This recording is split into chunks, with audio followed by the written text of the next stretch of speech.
La question du jour. Quelle est l'incidence de la sensibilité de l'offre et de la demande en cas d'intervention de l'État ?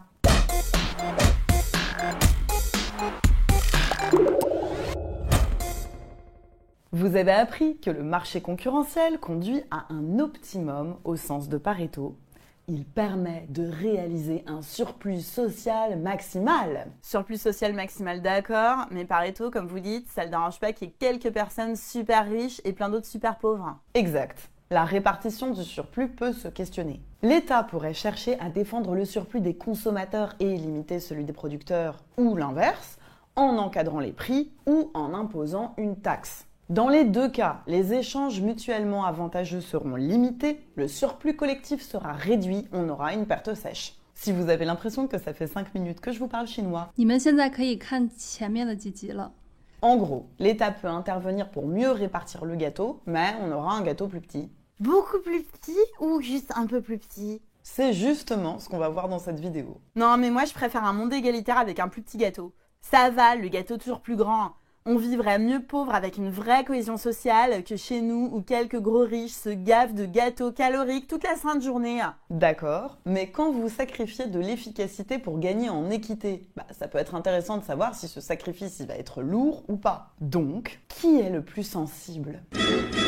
Moi, je suis même révoltée. Révolté, oui, mais sensible au prix ? La sensibilité au prix est une vieille notion abordée il y a quelques épisodes déjà, mais c'est mon jour de bonté, vous avez le droit à un rappel. Quand le prix du chihuahua augmente, ma consommation baisse. C'est plus cher, j'en achète moins. Mais ma réaction va être plus ou moins sensible. Si pour moi, le chihuahua est facilement interchangeable avec le hamster, le paresseux, le lama d'appartement, je vais très rapidement me reporter vers un autre animal. Mais si je suis accro au chihuahua, si sans mes 3 chiots pour mon câlin quotidien, je deviens carrément agressive, il va falloir une grosse augmentation du prix avant que j'accepte d'y renoncer. Chaque consommateur est plus ou moins sensible au prix en fonction de ses préférences et de sa contrainte. Et la demande agrégée est elle-même plus ou moins sensible au prix.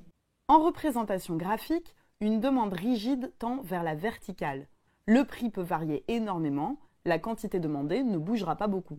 Les gens ont chacun une dose idéale de chihuahua à qui faire des câlins et, quel que soit le prix, ils achèteront leur dose. Une demande élastique tend vers l'horizontale. Dès que le prix du chihuahua augmente d'1 centime de schmilblick, tout le monde se reporte sur le lama d'appartement. Symétriquement, les plans d'offres sont plus ou moins sensibles au prix. Et l'offre agrégée qui les additionne sera elle-même plus ou moins sensible. Une offre rigide tend vers la verticale, une offre élastique tend vers l'horizontale. Vous avez la possibilité de réviser tout ça en regardant la vidéo correspondante. Pourquoi tout ce laïus ? Parce que chaque intervention de l'État va modifier le prix des biens. Pardon, le prix plancher ou le prix plafond, c'est une modification du prix. Mais une taxe, c'est pas une modification du prix. Si, une taxe induit une modification du prix. Si les propriétaires d'appartements doivent payer une taxe à chaque fois qu'ils signent un bail, ils vont modifier leur plan d'offre. La courbe d'offre agrégée va se déplacer vers le haut et on va se retrouver avec un nouvel équilibre à un prix plus élevé que sans la taxe et les propriétaires toucheront un prix plus faible. Donc, on a bien une modification du prix.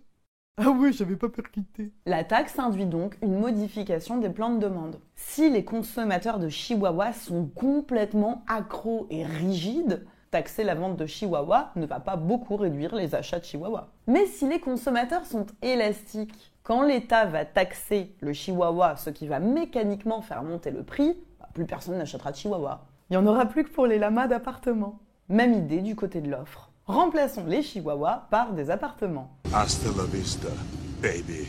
Nous sommes en 2014. Vous sucez encore votre pouce et une jeune ministre, Cécile Duflot, décide d'encadrer les loyers. Vous imaginez combien elle est avide de connaître la sensibilité de l'offre et de la demande sur ce marché.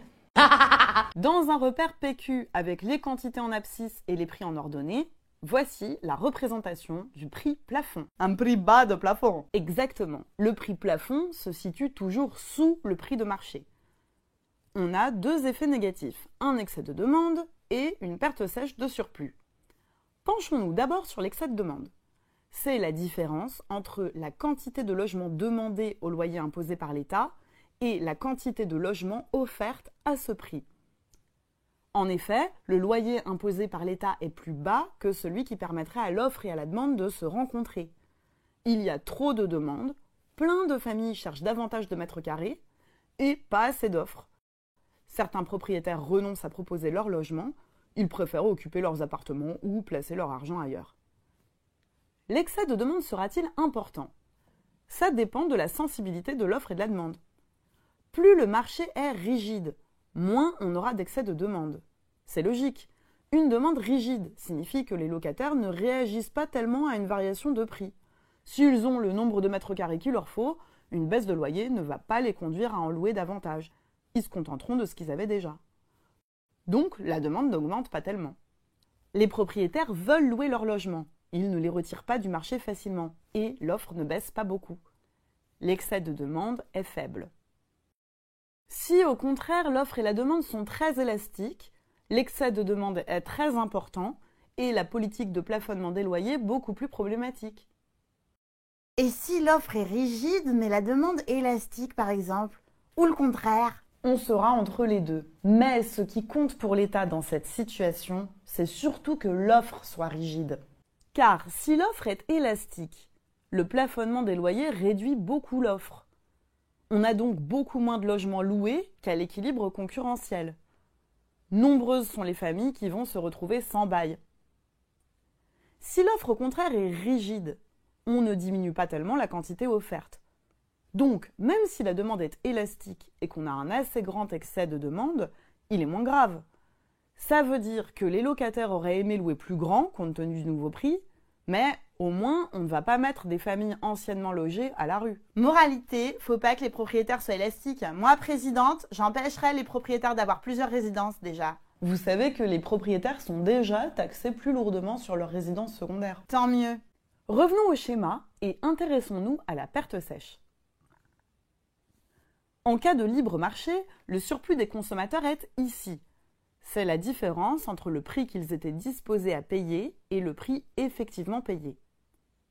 Le surplus des producteurs est ici. C'est la différence entre le prix auquel ils étaient disposés à vendre et le prix auquel ils auront effectivement vendu. Le surplus total est donc représenté par ce gros triangle. Si l'État introduit un prix plafond, le nombre de mètres carrés loués va donc se limiter à cette quantité, Q bar, car au-delà, il y a de la demande, mais il n'y a plus d'offre. Le surplus des consommateurs s'arrête ici, il s'agit d'un trapèze donc. Le surplus des producteurs est ici. Le surplus total est désormais ici. Par rapport au libre marché, on a perdu ce triangle qu'on appelle perte sèche. Quel malheur! Du surplus perdu qui ne profite à personne. Mais cette perte sèche est-elle si importante que ça ? Ça dépend de la sensibilité du marché. Si l'offre est très rigide, la mise en place du prix plafond va très peu réduire le nombre de mètres carrés échangés et la perte sèche sera limitée. Si l'offre est très élastique, on va se retrouver avec beaucoup d'échanges empêchés et la perte sèche sera beaucoup plus importante. Si vous êtes des élèves courageux, vous allez refaire tout le raisonnement, mais en imaginant maintenant que l'État impose un prix plancher. Et vous m'écrivez un petit commentaire si vous avez réussi. Ça y est, Laura, j'ai enfin réussi. Supposons maintenant que l'État ait choisi Einstein comme conseiller. Ralliez-vous à mon panache blanc. Il veut imposer une taxe sur le marché de la cigarette. Il peut choisir de taxer les producteurs ou les consommateurs. Je rappelle que ce choix n'en est en fait pas un. Le montant de la taxe va dans tous les cas être supporté en partie par les uns, en partie par les autres. Si on taxe l'offre, la courbe d'offre va se déplacer vers le haut du montant de la taxe. Les producteurs continuent d'offrir les mêmes quantités s'ils perçoivent in fine le même prix. Donc, s'ils vendent à l'ancien prix plus le montant de la taxe. Le nouvel équilibre se trouve ici. Voilà donc la nouvelle quantité échangée et le nouveau prix. Les consommateurs achètent le bien plus cher qu'avant. Ils supportent donc une partie de la taxe. Et quand les consommateurs achètent à ce prix, les producteurs, eux, reversent le montant de la taxe à l'État et empochent ce prix. Voilà donc le montant de la taxe, supporté en partie par les consommateurs, en partie par les producteurs. Si l'État taxait la demande, elle se déplacerait symétriquement vers le bas du montant de la taxe. Le nouvel équilibre serait ici, avec cette même nouvelle quantité échangée que lorsqu'on taxe l'offre. À ce nouvel équilibre, les producteurs empocheraient ce prix, le même que lorsque c'était eux qui payaient la taxe. Les consommateurs paieraient ce prix plus la taxe, soit ce prix final, le même que lorsque c'était les producteurs qui payaient la taxe. Donc, dans les deux cas, les consommateurs payent une partie de la taxe et les producteurs l'autre partie. Et dans les deux cas, les consommateurs payent la plus grande partie de la taxe. Exactement, c'est ce qu'on appelle l'incidence fiscale. Et ce sont toujours les consommateurs qui payent le plus? Non, ici, la demande est plus rigide que l'offre. Mais si c'était l'offre qui était plus rigide que la demande, ce seraient les producteurs qui paieraient le plus. Et c'est quoi une offre rigide, par exemple? Eh ben, c'est quand les producteurs veulent absolument écouler leurs marchandises, quel que soit le prix. Par exemple, une récolte qui va pourrir sinon. Ou effectivement, des loueurs d'appartements qui voudraient pas les laisser vides, ça leur sert à rien. Mais donc, si j'ai bien compris, c'est le plus rigide qui paye la taxe, mais pourquoi? C'est assez intuitif. Le rigide, c'est celui qui veut acheter sa dose, quel que soit le prix, ou écouler sa dose, quel que soit le prix. C'est beaucoup plus facile de lui faire payer la taxe. Ah, malheur, c'est ce qu'a compris le patron de ma trattoria. Il sait que je suis accro aux cannelloni. Je paye toute la TVA dessus. Quelle injustice, mamma mia. Si le but de la taxation est de redistribuer le surplus entre les offreurs et les demandeurs, C'est mon programme politique. vous devez bien savoir quel est le côté le plus sensible au prix. Car si vous cherchez à taxer les producteurs, mais qu'en fait c'est les consommateurs qui sont les plus rigides, vous allez vous retrouver à taxer les consommateurs. En miroir de ça, une subvention sera empochée pour partie par les demandeurs, pour partie par les offreurs. Une subvention offerte aux consommateurs, par exemple les APL pour aider les étudiants à se loger, va changer leur plan de demande.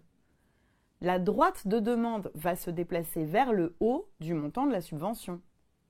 Un nouvel équilibre va se trouver à un prix plus haut. Donc si on subventionne les locataires, les loyers vont augmenter car les producteurs auront réussi à récupérer une partie de la subvention. Donc, on subventionne pas les locataires, on les laisse se débrouiller pour payer des loyers exorbitants? Je dis simplement que si on est dans le cas extrême où les propriétaires sont parfaitement rigides, si vous subventionnez les locataires, vous allez juste enrichir davantage les propriétaires qui récupéreront toute la subvention. Revenons à la taxe et voyons maintenant ce qu'empoche l'État. Si l'offre et la demande sont très rigides, le nouvel équilibre va très peu modifier les quantités échangées. Et l'État va continuer d'avoir une assiette fiscale importante, il va taxer une grande somme d'échanges. Si au contraire, offre et demande sont très élastiques, la taxe va conduire à des quantités échangées beaucoup plus faibles. Beaucoup moins d'argent sera récolté avec la taxe. Donc, l'État va taxer que les biens avec une offre et une demande rigide pour empocher un maximum de schmilblick finalement. Si on taxe pour renflouer les caisses, oui. Mais on peut taxer pour d'autres raisons. Pour faire baisser le nombre de fumeurs par exemple. Et alors, la taxe sera d'autant plus efficace que l'offre et la demande seront élastiques. Et comment rendre la demande plus élastique? Une demande est d'autant plus élastique qu'il ne s'agit pas d'un bien de première nécessité et qu'il y a des substituts possibles. La demande de cigarettes est sans doute rigide à la baisse. Les fumeurs de longue date ont du mal à s'arrêter et on a développé des substituts nicotiniques qui sont remboursés par l'assurance maladie. Une taxe peut aussi être dissuasive pour les jeunes non-fumeurs qui donc sont élastiques et qui commenceront moins facilement. On termine avec l'incidence sur la perte sèche. Lorsque l'État taxe un bien, le surplus collectif, celui des consommateurs, plus celui des producteurs, plus celui de l'État, est plus petit que le surplus collectif sans la taxe. On a une perte sèche. Sur le marché du chihuahua, si les consommateurs peuvent facilement se reporter sur le lama d'appartement et que les éleveurs peuvent très rapidement adapter la quantité de chihuahuas qu'ils produisent, c'est facile. Si vous en voulez plus, vous leur organisez des sorties en nightclub. Si vous en voulez moins, c'est extinction des feux à 21h tous les soirs et chacun dans son panier. Alors, l'offre et la demande sont élastiques. Une taxe va occasionner une réduction considérable des échanges mutuellement avantageux et une grande perte sèche. Bah ouais, mais tout le monde va acheter des lamas d'appartement. On aura un gain de surplus sur le marché des lamas d'appartement. Bah donc tant pis la perte sèche chez les chihuahuas. Vous avez raison, c'est souvent l'écueil en microéconomie. On pose un cadre d'équilibre partiel, mais en effet, agir sur un marché va avoir des conséquences sur d'autres marchés. Attendez le programme de macroéconomie, ça vous donnera des réflexions plus générales. Ce que vous devez retenir. Sur un marché concurrentiel, l'encadrement des prix conduit à un nouvel équilibre avec rationnement de l'offre ou de la demande et diminution de la quantité échangée, donc perte sèche. La quantité échangée diminue d'autant plus que l'offre est élastique en cas de prix plafond et d'autant plus que la demande est élastique en cas de prix plancher. La taxation sera supportée pour partie par les consommateurs et pour partie par les producteurs, quel que soit le côté taxé par l'État. Les plus rigides supporteront la plus grosse charge du prix de la taxe.